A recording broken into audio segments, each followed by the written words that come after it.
Hi guys, I've always got my eye out for a cheap source of electric motors, and I spotted this in one of my local bargain stores.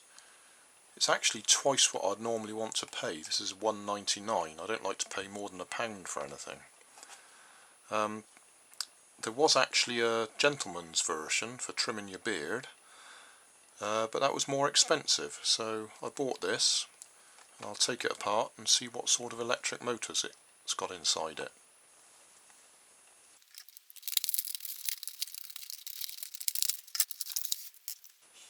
So first of all, we need a AAA battery. I don't know if this one's any good. Yep. So that works. And we've got an on-off switch, so that's handy. Let's see what we can take apart. That feels fairly fixed. I could always read the instructions, I suppose, but that sort of spoils things, doesn't it? Well, there's a bit of detail on cleaning the blade. It does say take the battery out first.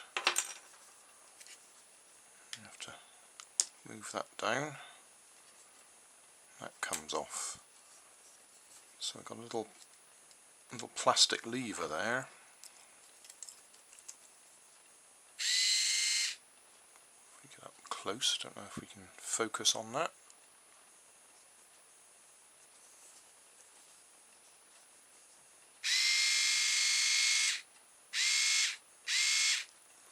Well, that looks like that goes in and out. So that might be a useful motion. I'll have to think about this. Well, I think I'll take it apart anyway, just to see what the motor is inside. I can see it clips together.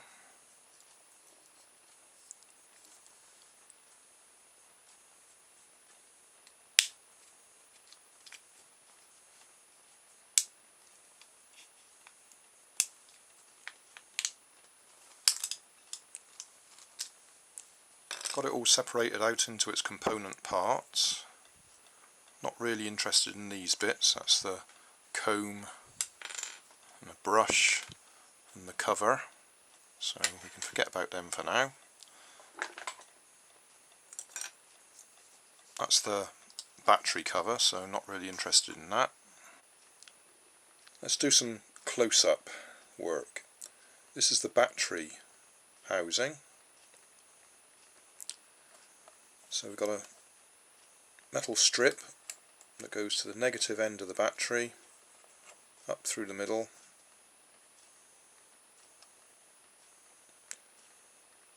so just about there, and then this piece just here that I can slide in and out, that's the on-off switch.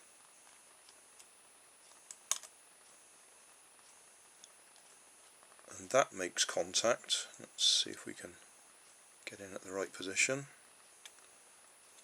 It connects the strip of metal from the back of the battery round this sliding strip onto this piece of metal strip, which is the contact to one half of the motor, and then this piece of metal, which contacts the positive end of the battery, comes straight round here and makes contact with the other side of the motor. Hope that's reasonably clear. So that's our switch circuit. If I just grab the motor, I think we're all in focus.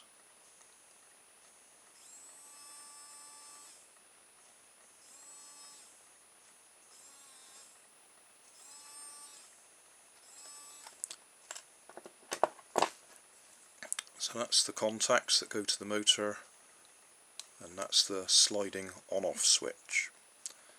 So that's covered off the electrics. Now, if we just look at this motor again, Hopefully we're in focus. It's got a nice little gear wheel on the shaft. That gear wheel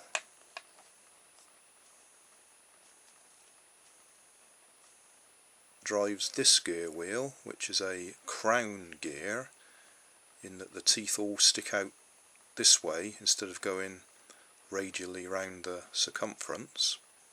That sounded complicated, didn't it? If I just pull this little lever off, so I don't know if you can see that, it's got a little peg sticking out off centre. So we can put the motor in place. Sorry about my big fingers getting in the way. Right, so that's the motor in place. So as the motor spins, hopefully you can see that turns the wheel.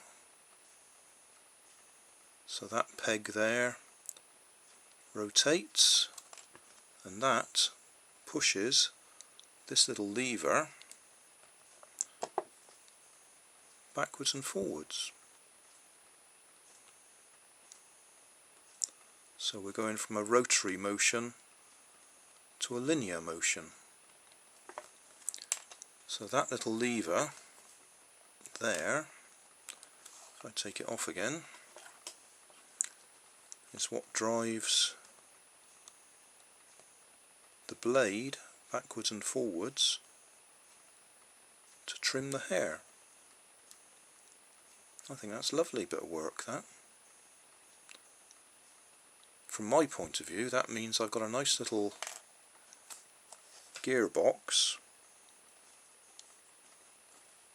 that I could use to give me some sort of linear motion, or I could just use it quite simply as it is to drive a wheel or something like that. So I'm really pleased with that. That's an interesting little bit of technology, and at the price I paid for it, I'm quite happy with that, and I do like that motor.